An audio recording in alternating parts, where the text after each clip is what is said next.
Hello, good afternoon mga kalakad.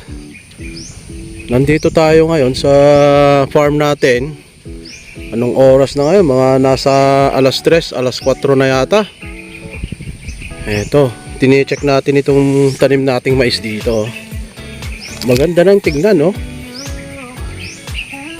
Maganda, although mano-mano nating nating tinamnan, pero kapansin-pansin naman mga kalakad na okay yung tubo ng mais. Ano nga lang, mapayat lang kasi magkakadikit itong yung tudling na ginawa. Ayan, kung ma-adapt natin yung double row system o double row technology na ini-implement na nila ngayon sa Quirino Province dito sa Cagayan Valley or sa Nueva Ecija, napakaganda kasi mas marami daw na ma-accommodate na puno ng mais kesa dito. Nasa 40% yata ang increase nun kapag ganun ang inatap natin na way ng pagtatanim ng mais mga kababayan. O tingnan nyo nga lang ito, magkadikit na yung tudling dito. May epekto yan sa sa mais dahil tingnan mo mapapayat itong mga mais. Ayan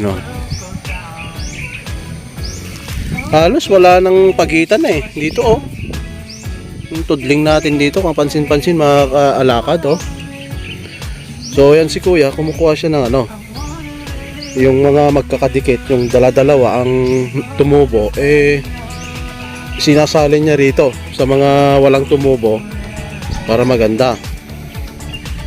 Ayan yan hinuhukay niya ulit.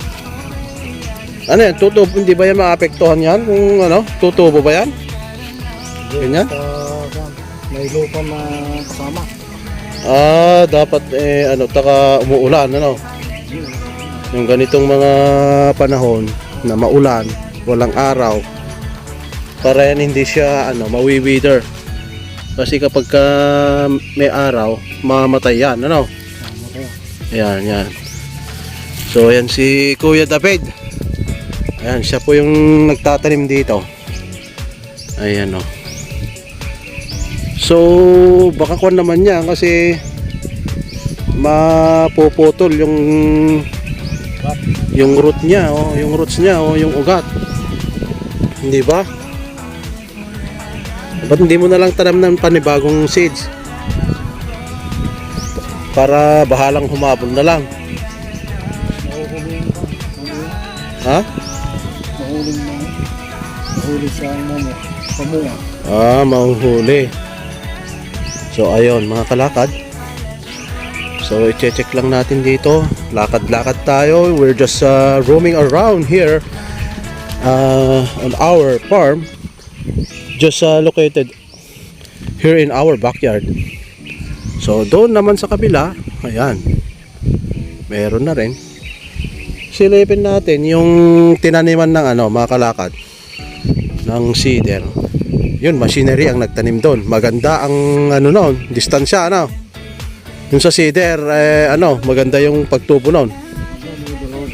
Oo, may dala-dalawa, pero eto, mano-mano, okay din naman. Wala ka nang masasabi dito sa tubo ng mais natin dito. Nasa baba. Ayan. Eto pa, ilang days na ba to? Ha? Mahigit 1 week na ito mga kababayan pala. 2 weeks na? Ha? 2 weeks? Magto 2 weeks na pala sa Martes ito. So 15 days pwede nang lagyan ng abono ulit, Ayan. May abono ka na. Ayun. Side dress ba ang tawag doon? So magsa-side dress tayo pag may 15 days na ito para lalong gumanda itong mais. Oo, tatabay ang puno niyan. So ibig sabihin, start deloking sila, hindi kagaya nito na parang napaka-lame kasi payat. no? So abangan natin, tignan natin at na siguro makakapag ano pa tayo, makakapag abono pa tayo dito. Ayan.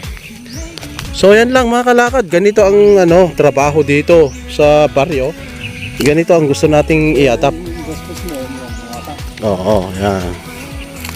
Pero marangal itong trabaho ganito, di ba? Oo. Dito pala tinatanim kasi wala kokonti yung tumubo dito. Oh, may yung binhi. Hindi pala tumubo. Pero ano ba to? Ibang binhi ba yan o ano? Ibang binhi na ito, hindi na tumubo. Baka matagal na. Tagal na, mag-1 year yun na kasi yung... Magwa 1 year na pala mga kababayan, no? Mga kalakad. Kaya hindi na tumubo dito, oh. Ayan. Ayan mga kababayan. So, as of this moment, alas 5 ngayon ng hapon, nandito tayo nagbabantay dito sa maisan natin dahil may mga manok na kumakain dyan sa mga mais, tinutukan nila. Pag natukan nila, napuputol yung mais.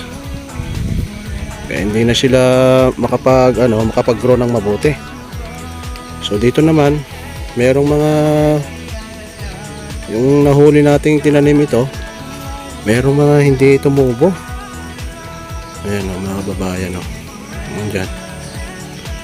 Ayan.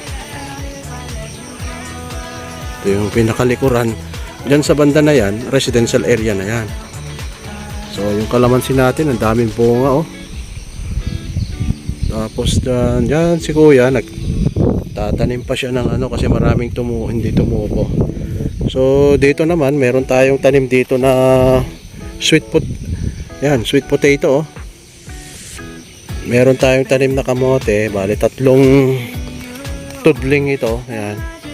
Mahaba-haba, marami na rin to. Ayan. Pag may laman na yan, marami-rami yan. Sako-sako ang mahaharvest mo na dito. Mahaba eh. So dito, hanggang dito yung sa amin. Oh. Yung property namin, ito yung ano niya. Dito sa baba. May ano dyan, oh.